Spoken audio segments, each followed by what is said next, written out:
আজকে আমি বেল নিয়ে চলে এসেছি দুপুরবেলা। ঠিক দুপুরবেলা এখন 1টা বাজে।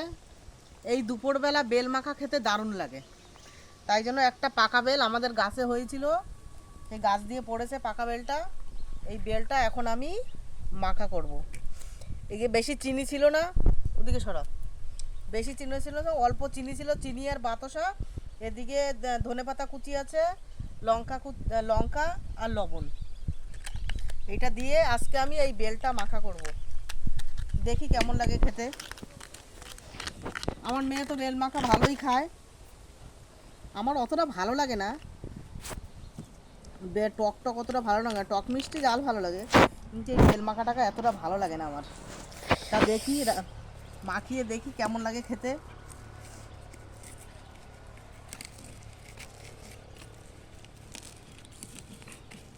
ওটা ই কর।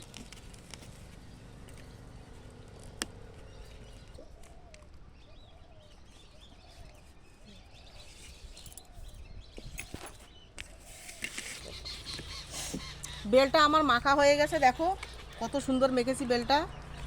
আর বেলটা আমরা খাবো। আমি বেশি খাবো না, বেশি খেতে পাই না, আমার ভালো লাগে না। ওকে দেব, ও খাবে। ক্যামেরাম্যান বেল খাবে। বেল বাটির থেকে থালার থেকে খাওয়ার থেকে এই চাড়ায় খেতে দারুণ লাগে। এর স্বাদ মনে হয় যেন দুগুণ বেড়ে যায়। একবার খেয়ে দেখবে তোমরা চাড়াই করে।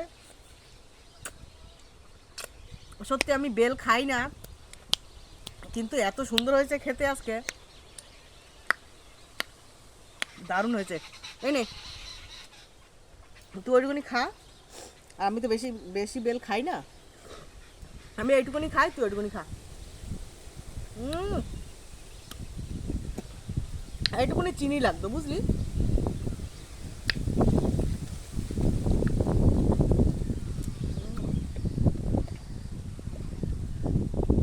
দারুণ হয়েছে, দারুণ।